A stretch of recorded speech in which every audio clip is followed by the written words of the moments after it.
everyone here. Glad to see everyone with us today. Dobro jutro. Veseli me, da se spet vsi vidimo. So I know I say this every week, but I'm really excited about the messages that we've had in the past and the one we're going to have today. Vem, da vsak teden to rečem, ampak res sem navdušen glede teh sporočil, ki smo jih imeli v prejšnjih tednih in tudi glede teh, ki bomo imeli ta teden. So if you may be just joining us today, what we've been talking about is the pictures and the prophecies of Jesus as we are walking through the Old Testament before Jesus ever came to earth. Se pravi, če ste se nam ravno zdaj pridružili, govorimo o prispodobah Jezusa Kristusa, ki jih najdemo še v Stari zavezi, še preden je Jezus prišel na zemljo. And we understand the Bible is really just one story told through many different pictures. In to vidimo tako, da je Biblija v resnici samo ena zgodba, ki se ponavlja skozi različne slike. For the last several weeks we've talked about the children of Israel coming out of slavery, coming out of Egypt, on their way to the land that God promised them. In v prejšnjih tednih smo videli, kako so te Izraelovi otroci prišli iz suženjstva, iz Egipta v deželo, ki jim je Bog obljubil. And there are several things that we have said about the children of Israel. In kar nekaj stvari smo povedali o Izraelovih otrocih. Can someone tell me what type of mentality these children of Israel had? A mogoče kdo ve, kakšno mentaliteto so imeli ti ljudje? Complainers, yeah. Pritoževalci. Yeah. I mean, they had the mentality of slaves. Oni so imeli mentaliteto sužnjev. And so, from what we've seen so far, were they a people who fully trusted God in every situation? In potem, kar smo do zdaj videli, so to ljudje, ki so v vsaki situaciji popolnoma verjeli Bogu? Nick is shaking his head, no. Nik odkimava, pravi ne. No, they did not. They struggled with their trust in God. Ne, oni so se kar borili s to svojo vero Bogu. So, complaining over and over again, we saw it as Moses was trying to bring them to this promised land. Torej, oni so se stalno pritoževali, Mojzes pa jih je poskušal pripeljati v sveto obljubljeno deželo. We saw it a few weeks ago as God led them to the Red Sea. Pred nekaj tedni smo videli, kako jih je Bog popeljal skozi Rdeče morje. Then they cried when they didn't have food. Pa so se potem pritoževali, da nimajo hrane. They didn't have food, God gave them manna. In ker niso imeli hrane, jim je Bog dal mano. They cried when they did not have water. In ljudje so se spet pritoževali, da nimajo vode. God gave them water from a rock. In Bog jim je dal vodo iz skale. So, to kind of set the stage for today's message, I want to show you very quickly many more times that the children of Israel complained or struggled. In da bi pripravil temelj za današnjo sporočilo, bi rad pokazal še več teh situacij, kjer so se Izraelovi otroci borili svojo vero. If you remember last week we talked about the tabernacle. That was the place where God dwelt with his people and it had been finished. In če se spomnite, prejšnji teden smo govorili o tabernaklju, kjer je Bog prebival s svojim ljudstvom in so to dokončali. So the people shouldn't have had to wonder or question whether God was with them or not. They could look out and see. Tako da ljudem se ni bilo treba spraševati, a je Bog z njimi ali ni. Oni so lahko pogledali ven in so videli, da je. When they looked out of their tents to see the tabernacle and the pillar of the cloud or the pillar of fire, they should have known, yes, God is with us. In ko so pogledali skozi ven iz svojih šotorov in so videli ta steber dima pa steber ognja nad tabernakljem, so rekli, ja, Bog je z nami. That should have kept them from being discouraged or doubting God. In to bi jih mogli odvrniti od tega, da dvomijo o Boga. But it didn't. Ampak jih ni. God had given them very clear and direct instructions about how to deal with their sins, their offenses. Bog jim je dal tudi zelo jasna navodila, kako naj se odzovejo na grehe, žalitve, ki jih povzročajo. He goes over very strict order for every sin that could happen, and he instructs Aaron as priest and all of his family, who were the helper with the sacrifices, about how to deal with these sins. Bog je dal zelo jasna navodila za vsakega od grehov, ki jih pač ljudje naredijo, in Aaronu kot duhovniku ter njegovi družini je pomagal, je dal zelo dobra navodila, kako ravnati. But as we look in reading through the story, Leviticus chapter 10, we see that Aaron's own sons, Nadab and Abihu, offered their own recipe of fire and incense before the Lord. Ampak če potem beremo to zgodbo naprej, potem vidimo, da v Levitih v 10. poglavju Aaronova lastna sinova Nadab in Abih ponudite svoj recept za ognje kadila pred Gospodom. God said, I want you to do it this way. Bog je rekel, hočem, da to naredite na ta način. Aaron's own sons decided to do it their own way. Aaronova lastna sinova pa sta se odločila, da bosta to naredila drugače. So what do you think happened? Kaj mislite, kaj se je zgodilo? You think God would say, oh, I get it, you're just freestyling, worshiping me in the way that you think is best. A mislite, da je Bog rekel, aha, razumem, vi samo izvajate stvari po svoje in me blagoslavljate tako, kot vi mislite, da je najboljše. Do you think God would say, oh, it's okay? A mislite, da je Bog rekel, v redu je? No. God warned them explicitly to do everything exactly like he said. Ne. Bog je dal zelo natančno navodila, ne naredijo točno tako, kot je on rekel. But they didn't, and God sent out his own fire and devoured them. Ampak ljudje pač se niso držali teh njegovih navodil in Bog je poslal svoj lasten ogenj, da je požrl ognje ljudi. So if you have your Bible here, we're going to look a little more closely at some of the instances where God's people were wrong. Torej, če se pogledamo v Biblijo, bomo našli še nekaj primerov, ko so se ljudje motili. So we're going to be in Numbers chapter 11, or the 4th book of Moses, chapter 11. Torej, beremo iz 4. Mojžešove knjige, Numeri, 11. poglavje, 4. do 6. vers. So Numbers 11, I'm going to read verses 4 through 6. It says, and the mixed multitude that was among them fell into lusting. And the children of Israel also cried again and said, who shall give us meat to eat? We remember the fish which we did eat in Egypt freely, the cucumbers and the melons and the leeks and the onions and the garlic. But now our soul is dried away. There is nothing at all besides this manna before our eyes. Torej, 4. do 6. vers piše, mešana drhalpa, ki je bila med njimi, se je vdala požljivosti, pa tudi sinovi Izraelovi so novi čakali in govorili, kdo nam da najesti se mesa? Spominjamo se na ribe, ki smo jedli v Egiptu brezplačno, in kumare, in dinje, in luk, in čebulo, in česen.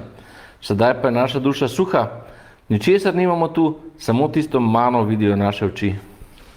When I read what the children of Israel are saying here, I'm thinking, why did you ever cry out that you didn't want to be there anymore if it was so great to be in Egypt?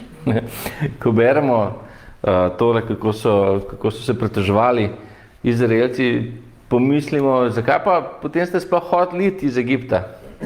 So I'll sum up God's response, though we'll talk more in detail about this when we talk about the life of Moses perhaps next week. But essentially God says, you want meat? I'll give you meat until it comes out of your nose. Če se čisto na kratko obrnemo na Božji odgovor, čeprav se danes ne bomo preveč s tem ukvarjali, ampak bomo govorili o drugih stvarih, je Bog odgovoril kasneje in je rekel, hočeš meso? Dajal ti bom meso, dokler ti ne pride iz nosnic. So God had miraculously provided manna for them. They didn't have to work for it. All they had to do was go out and pick it up. Torej, Bog jim je čudežno priskrbel to mano in ljudem ni bilo treba sploh nič delati za to. Sam šli so ven in se pobrali. But that was not good enough for the children of Israel. Ampak to za Izraelove otroke ni bilo dovolj dobro. And so they complained yet again to Moses about how God was treating them. In so se stalno pritoževali Mojzesu, kako Bog ravna z njimi. And God was not happy with the children of Israel. In Bog z Izraelovimi otroki ni bil srečen. We read in the next chapter, chapter 12, Miriam and Aaron, that's Moses' sister and brother, they spoke against Moses. In v naslednjem poglavju vidimo, sta Mirjam in Aaron, to sta Mojzesova sestra in brat, in sta ona dva začela govoriti proti Mojzesu. And they said, has God really spoken only through you, Moses? In ona dva sta začela spraševati, a je Bog res spregovoril samo po tebi, Mojzes? Has he not also spoken through us? A Bog ni mogoče spregovoril tudi skozi nas? And the Lord heard it. In Bog je to slišal. And Miriam, because of her and Aaron's speech, she became a leper. And we see Moses begging for her to be healed. In Mirjam je zaradi tega, kar je ona govorila, je postala gobava in je Mojzes prosil Boga, naj jo ozdravi. So that we saw the meat in Numbers 11. We see Aaron and Miriam complaining in 12. And then we get to Numbers 13, and God is going to tell Moses to send some spies into the promised land. Torej, v 11. poglavju smo brali, kako so se ljudje pritoževali zaradi mesa. V 12. poglavju smo videli pač Mirjam. V 13. poglavju pa Bog reče Mojzesu, naj pošlje oglednike v obljubljeno deželo. So 12 spies were going to be sent into this land to spy it out, to look at it, to see what God had prepared for them. It would be one person from each tribe. Torej Mojzes je poslal 12 oglednikov, lahko bi rekel 12 vohunov v to obljubljeno deželo, naj si pogledajo, kako je, kaj jih tam čaka. In vsak od teh 12 oglednikov je bil član 12 plemen Izraela. So these 12 spies go all the way through this promised land. They were there 40 days. Torej, teh 12 oglednikov gre v to obljubljeno deželo in so bili tam 40 dni. And they come back to Moses and the rest of the people, and they describe it as a wonderful, great land flowing with milk and honey. In oni se vrnejo nazaj in opisujejo Mojzesu, kako je to obljubljena dežela, kako je med in mleko, kako je lepo tam. And they bring back 2 men carrying this huge cluster of grapes that they found in this land. In 2 uglednika sta prinesla en ogromno grozdje, ki sta najdla tam v tej obljubljeni deželi. You would think that they would finally trust God as having followed through on his promise. Lahko bi si mislili, da pač ljudje zdaj končno verjamejo Bogu, da bo izpolnil svojo obljubo. So out of the 12 spies, 10 of the spies say, it is great, but there are strong peoples that live there now. Ampak od teh 12 oglednikov jih je 10 oglednikov rekli tudi, ja, res je obljubljena dežela, ampak tam živijo zelo močni ljudje. And furthermore, they have walled cities and they're like giants compared to us. In imajo izgrajena mesta in so v primerjavi z nami so kot velikani. 2 of the spies, Joshua and Caleb by name, they protested and said, let's go right now because God, with God on our side, we can go in and have this promised land. No, 2 od teh 12 oglednikov, 2, Kaleb in Jozue, pa sta rekla, pojmo zdaj v to obljubljeno deželo, ker Bog je z nami, lahko gremo. But the 10 spies convinced all of the rest of Israel that it was hopeless. Ampak 10 oglednikov pa je vse te Izraelove sinove prepričali, da je to brezupno. God was furious because of their unbelief. In Bog je bil zelo jezen zaradi te njihove nevere. Would God bless those who did not believe him? No. A ne bi Bog blagoslovil tiste, ki niso verjeli vanga? Ne. We get to Numbers chapter 14, it says, the people cried all that night and complained about Moses again. In v 14. poglavju pač piše, kako so se celo noč ljudje pritoževali in jokali k Mojzesu. They got to the point where they wanted to elect a leader, somebody besides Moses, to take them back to Egypt. In celo prišli so do točke, ko so ljudje hoteli izbrati novega vodjo, poleg Mojzesa, in ta nov vodja, da bi jih peljal nazaj v Egipt. This is a wonderful picture which we'll talk about more, but Moses begged God to let them live because God was ready to consume them with fire as well. In stvari so prišle tako daleč, da je Mojzes moral prositi Boga, ne prizanese ljudem, ker ne verjamejo vanga. Then we move to Numbers 16. We see rebellion of a man named Korah who accused Moses of trying to control access to God. In v 16. poglavju vidimo upor moža po imenu Korah, ki je obtožil Mojzesa, da nadzoruje dostop do Boga. He insisted that others were just as qualified as Moses was. In ta Korah je ustrajal, da so drugi prav tako usposobljeni kot Mojzes. And to make a long story short, it did not go well for Korah or for those who followed him. In če mečkam skrajšamo zgodbo, stvari se niso dobro končale za Koraha in za ljudi, ki so mu sledili. In Numbers 20, the people cry for water again and begin to blame Moses and wish to be slaves again.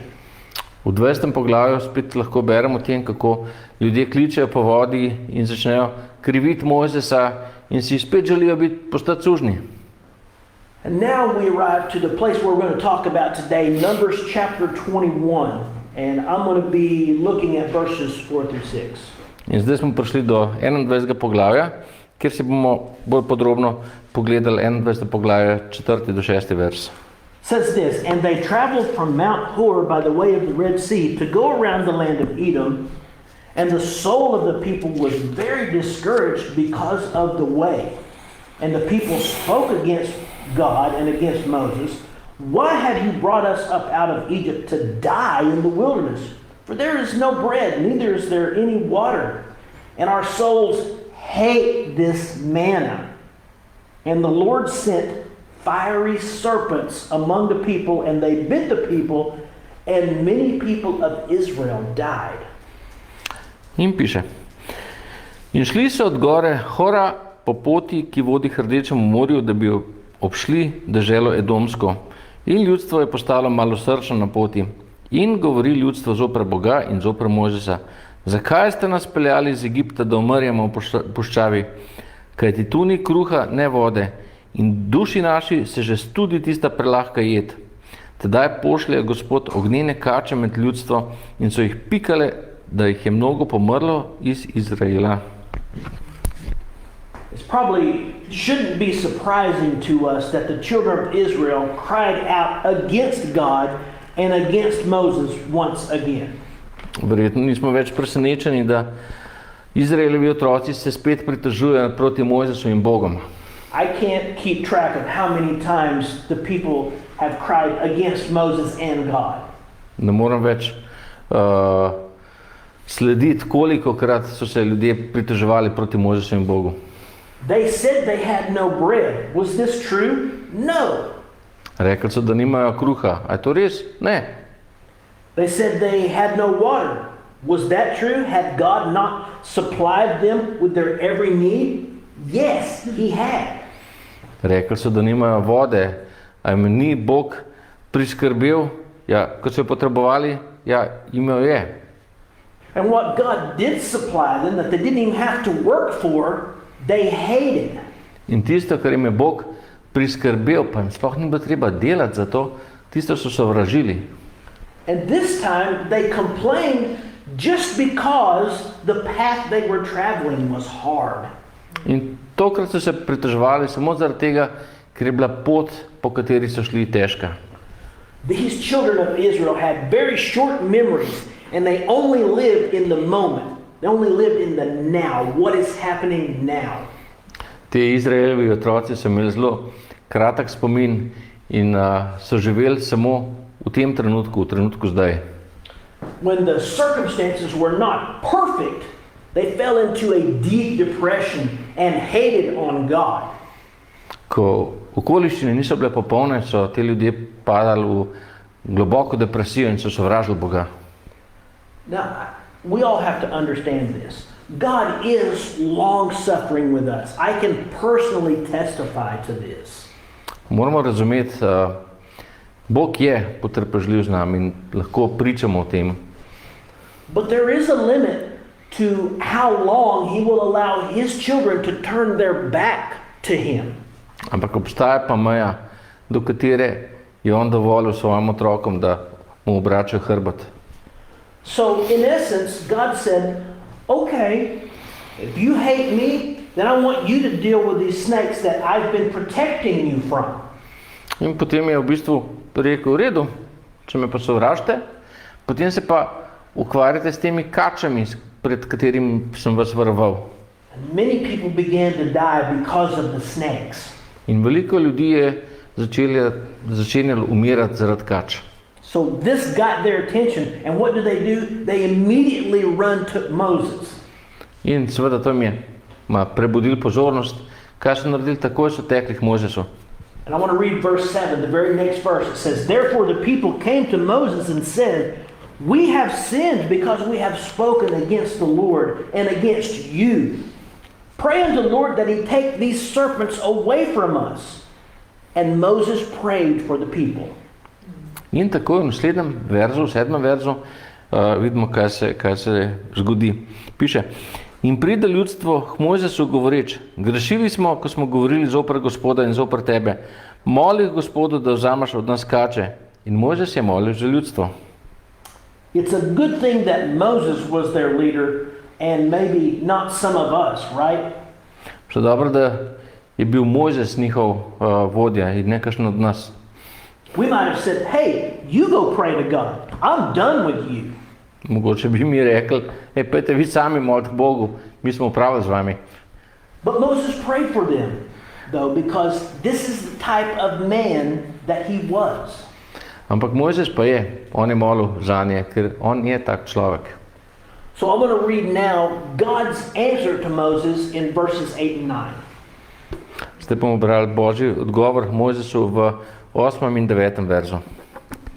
And the Lord said to Moses, make a fiery serpent and put it on a pole, and it shall come to pass that everyone that is bitten, when he looks on it, he shall live. And Moses made a serpent of brass and put it on a pole. And it came to pass that if a serpent had bitten any man, when he looked at the serpent of brass, he lived. In piše, in Gospod veli Mojzesu, naredi si ognjeno kačo in jo povzdigni na drog. In vsak, kdor je pičen in jo pogleda, bo živel. Mojzes torej naredi kačo iz brona in jo povzdigni na drog. In bilo je tako, če je koga kača pičila in ta je pogledal na bronasto kačo, je živel. So here is a representation of this serpent on a pole that Moses made and put before the people. And if they were bitten by a snake, all they had to do was look at this serpent of brass and God would heal them. In to je ponazoritev, kako ne bi izgledal. Se pravi, Mojzes je naredil kačo iz brona in jo je dal tukaj gor na tale drog. In vsak, ki ga je pičila kača, če je pogledal kačo, bronasto kačo, je ozdravel. So get a good look at this snake on the pole. Torej, dobro si pogledajte tole kačo na palci. Now, I think it's pretty simple, pretty obvious. The solution was to be, if you want to be healed, just look at this serpent on the pole.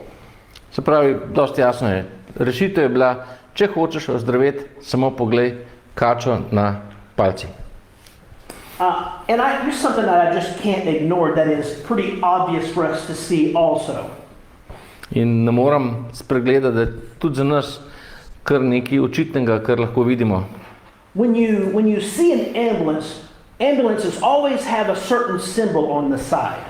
Ko vidite rešilni avto, ima vedno nek simbol na strani narisan. You see this symbol on the side. Pogosto vidimo tale simbol. The ambulance is a symbol of healing, isn't it? Rešilni avto je simbol zdravljenja, ani? And what do you see in the center of that? In kaj vidimo na centru tega? It's a snake on a pole. To je kača na palci, na drogu. Now, have you ever seen this before and wondered what this represents? A ste to že kdaj videli, pa ste se spraševali, kaj to pomeni? It's the symbol of what Moses did for the people to heal them in their wanderings. To je simbol tega, kar je Mojzes naredil za ljudi, da se ozdravijo, ko so tavali. So, I just couldn't let that pass by without mentioning that. Nismo mogli tega spregledati, ko smo se ravno prišli do tega. So, just like there's flood stories in every culture of the world, now we have this symbol for the representation of healing, which is generally attributed to Greek culture. Se pravi, tako kot imamo simbole poplav, ki so v vsaki kulturi sveta, smo zdaj našli ta simbol kače na drogu, ki ga ponavadi pripisujejo grški kulturi. So if you want to learn more about this, I put a web address up here where you can search for yourself. I'll link it in the comments section that explains how it became a symbol of Greek culture and not what it's actually based on, which is Moses in the desert. Se pravi, če vas zanima več o tem, kako je to postalo grški simbol, pa je v resnici simbol te Mojzesove rešitve, je Monte tamle napisal nek spletni naslov, kjer se lahko preberemo več o tem. It's a quite fascinating story, I'm going to say. Gre za zelo zanimivo zgodbo. So now back to our Bible story here. Se pravi, vračamo se pa zdaj na zgodbo v Bibliji. So how do we compare this snake of brass on a pole to Jesus? Se pravi, kako lahko primerjamo to medaninasto kačo, bakreno kačo na drogu z Jezusom? I mean, that is the point of our lessons that we've been talking about for several weeks now. Ker to je poanta te naše zgodbe, o kateri govorimo že nekaj tednov. I think it's pretty simple to see that both the serpent on the piece of wood was lifted up. I think it's pretty easy to compare Jesus being lifted up on the cross of wood. Mislim, da je zelo preprosto primerjati, ko je ta medaninasta kača bila dvignjena na košu lesa, tako je tudi Jezus bil križan na košu lesa. When you think about pictures or types in the Bible, what do we know about the serpent? Pravi, ko beremo te prispodobe v Svetem pismu, kaj pa mi vemo o kači? Now the first view we have of a serpent was Satan in the Garden of Eden. In prva asociacija, ki jo imamo, prva slika, je Satan v Edenskem rajskem vrtu. So the serpent is a symbol of sin. To pomeni, da je kača simbol greha. Now you might think, are you saying that Jesus is a picture of sin? In zdaj, mogoče se sprašujete, a vi pravite, da je Jezus simbol greha? I thought the Bible says that Jesus never sinned at all. Ampak v Bibliji piše, da Jezus ni nikoli grešil. Actually, both of these statements are true. V resnici pa sta obe trditvi točni. Now we've looked at this several times. We know that the Old Testament sacrifices, the innocent dies for the guilty. In če si pogledamo staro zavezo, staro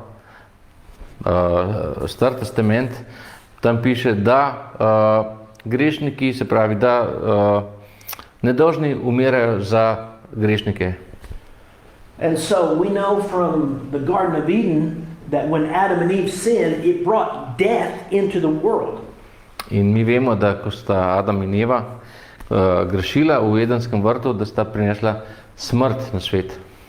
We know that anyone who wants to go to heaven to be with God, that sin, their sin has to die. In vedeli smo, da vsak, ki je hotel priti v nebesa, da od tega greh je moral umreti. So since every sin has to be paid for, what Jesus did was offer himself to become our sin for us so that he could pay the debt that we owe. In se pravi, ker je vsak greh moral biti poplačan, je Jezus ponudil sebe kot poplačilo za naše grehe, da bi lahko plačal dolg, ki ga imamo.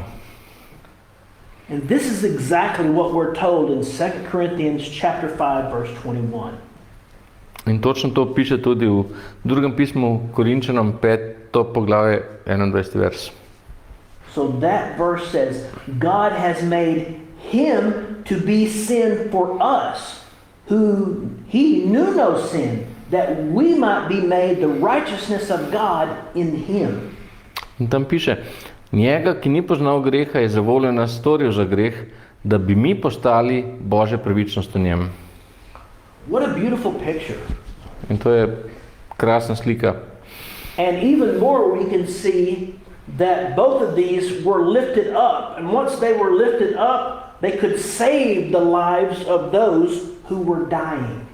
In mi vidimo, da sta bila oba dva povzdignjena pa sta bila zato, da bi lahko rešila življenje tistih, ki umiramo. And once anyone came to follow these instructions, they were healed immediately. In vsak, ki sledi tem navodilom, je ozdravljen takoj. There was not a list of things that they had to do. Ni bilo tukaj neke liste opravil, ki jih je treba narediti. Only look in faith is what it says, believing that the solution God had provided would work. Piše, da samo gledajte v veri in pa verjemite, da bo rešitev, ki je zagotovil Bog, da bo delovala. Now you might say, I don't know, that sounds like a pretty thin argument. Mogoče pravite, ne vem, to se mi zdi malo tanek argument. You're comparing Jesus' death to this serpent on a pole, and they are supposed to compare to each other. Vi primerjate Jezusovo smrt iz to kačo na palci in pravite, da se to lahko primerja med sabo. Well, would you accept the word of Jesus then? A bi potem sprejeli Jezusove besede? Here are Jesus' own words in the Gospel of John, chapter 3, verses 14 to 16. Tukaj najdemo Jezusove lastne besede v Janezovem evangeliju 3. poglavje 14 do 16. vers.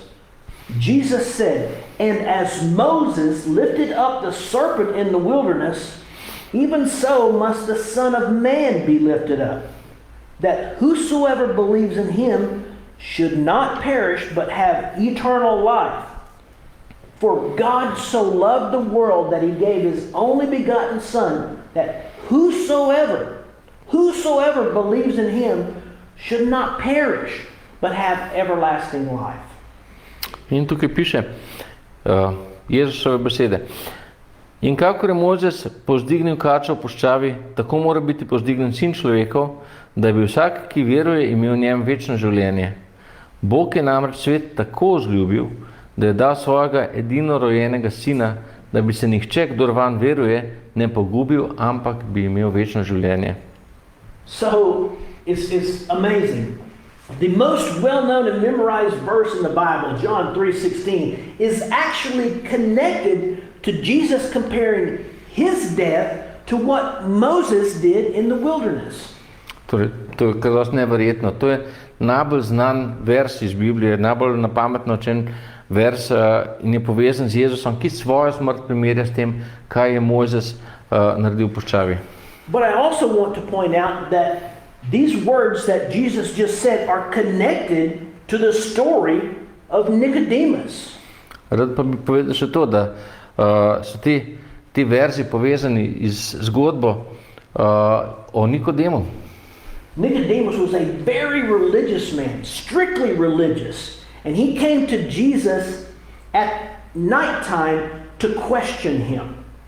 In ta Nikodem, on je bil zelo religiozen človek in je Jezusu prišel po noči, da bi ga spraševal ali pa zasliševal. He came because he saw that God was obviously with Jesus because of all the miracles that he had done. Nikodemec je prišel k Jezusu zaradi vseh teh, ker je postalo jasno, da je Bog z njim zaradi vseh teh čudežev, ki jih je delal.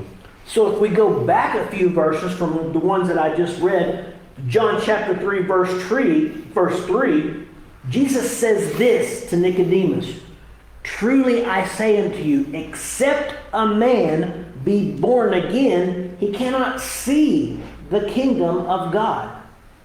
Torej, če se tukaj vrnemo v tem Janezovem evangeliju nekaj verzov nazaj, vidimo, kaj Jezus govori Nikodemusu in piše, se pravi, Jezus je odgovoril in mu rekel, resnično povem ti, če se kdo ne rodi od zgoraj, ne more videti Božjega kraljestva. Hearing these words, Nicodemus was shocked. Ko je te besede Nikodemus slišal, je bil šokiran. What do you mean? Can a man be born twice? In je začel spraševati, kaj ti misliš, da se človek lahko rodi dvakrat? Can he enter his mother's womb and be born again? Se človek vrne v materino maternico in je ponovno rojen? Jesus explained even more and he said, I'm not talking about physical birth, I'm talking about spiritual birth. In Jezus mu je to dodatno pojasnil in je rekel, jaz ne govorim o ponovnem fizičnem rojstvu, ampak govorim o ponovnem spiritualnem, duhovnem rojstvu. Jesus also said, you mean you're a master of religion and you don't know these things? In mu je rekel, a ti si mojster religije in ne poznaš teh stvari? And he explains more that in the verses we read a minute ago about very soon he would be lifted up exactly like Moses would lift up the serpent. In na tem mestu potem Jezus Nikodemu govori, da bo zelo kmalu dvignjen tako, kot je bila Mojzesova kača dvignjena. So yes, this brass serpent is a picture of Jesus. In zato je ta bakrena kača prispodoba Jezusa. And only those who followed the instructions that God laid out, the ones who looked on Jesus, will be the ones who will live. In sporočilo je, da samo tisti, ki točno sledijo Božjim sporočilom, da tisti, ki pogledajo Jezusa v veri, tisti bojo lahko živeli. If you were a person in Moses' time and you heard the explanation, if you just look at this brass serpent, you would live, and you didn't believe that, what would happen to you? In če si bil pač oseba, ki je živela v Mojzesovih časih in si slišal navodilo, poglej na tole kače in boš ozdravljen. Kaj bi se ti zgodilo, če ne bi pogledal? If you refused a simple solution, you would die. Če bi zavrnil to preprosto rešitev, bi umrl. And in the same way, if you refuse to accept Jesus, you will die also. But this will be a spiritual death. In na enak način, če ne pogledamo na Jezusa v veri, bomo mrtvi, ampak mrtvi spiritualno. He wants you to have that spiritual birth. When you're born spiritually, you're born into the family of God. Bog hoče, da se mi ponovno duhovno, spiritualno rodimo v Božjo družino. Now, nobody is born into the family of God, for instance, because if they were baptized as a baby. It doesn't happen automatically. Nihče ne pride v Božjo družino tako, da je krščen kot otrok. To se ne zgodi avtomatsko. If you're depending on your baptism as a baby, the honest truth is that meant nothing to God. In če se zanašate na to, da ste bili krščen kot otrok, to Bogu ne pomeni nič. Just like those people in the desert had to look for themselves, each person must make a decision for themselves. Will I trust God? Will I trust Jesus? In enako so mogli narediti tudi te ljudje v puščavi pri Mojzesu, enako odločitev. Mogli so se vprašati, ali bom verjel Bogu, ali bom verjel Jezusu. So it's not in a list of things that we have to do. To ni na nekem spisku stvari, nek spišek stvari, ki jih moramo narediti. It's what you believe and what you trust. Gre za to, kaj verjamemo, čemu zaupamo. So all of these pictures that we've seen in the Old Testament, they were symbols of the day when Jesus would come and be the completion of the picture. In vse te prispodobe, ki jih vidimo v Stari zavezi, nas napotijo na to, da bo Jezus prišel in da bo on dokončanje te slike. That is what we've seen over and over these last few weeks and what we're going to continue to see as we continue to move forward through the Bible. In to smo večkrat videli v zadnjih tednih in to bomo videli še naprej, ko se bomo premikali skozi Biblijo. So now I've got to ask this question. What does your picture look like? In zdaj vas moramo vprašati to vprašanje, kako pa vaša slika izgleda? Satan, the serpent, is biting you over and over again. Satan, kača vas pika spet in spet. And you're captive to him as a sinner. In vi ste njegov jetnik kot grešnik. The question is, will you look toward Jesus, the one who died in our place with our sin, and trust his sacrifice for you? A se boste obrnili na Jezusa, ki je ta odkupitelj naših grehov in prepustili njemu odrešitev? You can do it. If you want eternal life, you must do it. To lahko naredite. Če si želite večnega življenja, to morate narediti. If you want more information, we can show you exactly what God says in his word about becoming a child of God. Če si želite več informacij o tem, vam lahko pokažemo, kjer po njegovih besedah piše Bog, kako postati Božji otrok. It's not our secret and it's not our plan. To ni neka naša skrivnost, to ni naš načrt. We don't have something special to give you aside from showing you what God said in his word. Nič posebnega vam ne moramo dati, razen tega, da vam pokažemo, kaj piše, kaj pravi Božja beseda. And you can trust that. You don't have to trust me. It's not my word that we would show you anyway. In temu lahko zaupate, ker to ni naša beseda tukaj. All we have is the Bible. So the answer is to look to Jesus now and live. Vse, kar imamo, je Biblija, je Sveto pismo. Glej Jezusa zdaj in živi. So let's say you already are a child of God and you know that because you came to God his way. Kaj pa, če si že Božji otrok in to veš, ker si prišel do njega po njegovi poti? So the warning we can take from what we read today is don't be like the doubting children of Israel.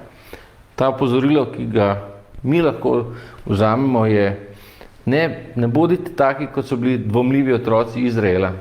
They should have taken great encouragement from the fact that God was with them and they could see him at the tabernacle. Glede na to, da je Bog bil z njimi, bi oni to morali vzeti kot veliko spodbudo, ker so ga lahko videli kot dim v tabernaklu. We read that they became discouraged because their way was difficult. Brali smo o tem, da so postali, da so izgubili pogum, ker je njihova pot bila težka. We saw that they had a very short memories and they only lived in the moment. Brali smo o tem, da so imeli kratek spomin in da so živeli samo za trenutek. And when circumstances were not perfect, they fell into that deep depression and questioned God. In brali smo o tem, da če trenutek ni bil popoln, da so padli v depresijo in so začeli spraševati o Bogu. So now the question for us is, does this describe me sometimes and how I walk with God? In vprašanje, ki si ga lahko postavimo, je, a to opisuje včasih tudi mene in kako jaz hodim z Bogom. It doesn't have to be that way. Ni treba, da je tako. Do you remember how many people we said came out of Egypt? We read that it was 600,000 just men. And that was counting someone who was 20 years old and up. A se spomnite, ko smo brali, koliko ljudi je šlo iz Egipta v Izrael in je bilo 600,000 samo moških, ne glede na to, ali so bili stari 20 ali so bili stari 60 let. Of those 600,000 men aged 20 and up, do you know how many actually stepped foot into the promised land? In od teh 600,000 mož, a veste, koliko jih je dejansko prišlo v obljubljeno deželo? 2. Samo 2. It was those 2 spies who did trust God and begged the people also to trust him and go in and possess the land with God's help. To sta bila tista 2 oglednika, ki sta rekla, da naj gredo noter in zavzamejo deželo. That was Joshua and Caleb. In to sta bila Jože in Kaleb. So now we'll wrap it up like this. Have you ever trusted God? Se pravi, zdaj bomo počasi zaključili, a ste kdaj zaupali Bogu? Seeing all these stories about how trustworthy God is should give us confidence. Ko beremo vse te zgodbe, kako Bog izpolnjuje svoje obljube, bi nam moral dati neko zagotovilo. God can heal your soul and give you real peace. Bog lahko ozdravi vaše duše in vam da resnični mir. Don't you want that real peace, that soul peace that knows the great and almighty healer is on your side? A si ne želite tega resničnega miru, tega dušnega miru, vedoč, da je ta zdravitelj vsega na vaši strani? You can have that type of inner peace today. Ta notranji mir lahko že danes imate. If we can help in any way, please let us know. Če vam lahko na kakšen način pomagamo, povejte nam. If you'd like to meet to talk about this, I would be happy to meet with you, my wife, Samo. We would love to meet with you and show you exactly what God says in His Word. Če bi se radi srečali z nami, z Montetom, njegovo ženo, z mano, povejte, pa z veseljem se dobimo z vami. So we're going to have a discussion here about this, but that's going to wrap up the video for today. So until next time, may God watch over you, keep you safe and healthy. Goodbye. Za zdaj zaključujemo z videom, mi bomo še naprej se pogovarjali. Do naslednjič pa naj vas Bog čuva in ohrani pri zdravju. Nasvidenje.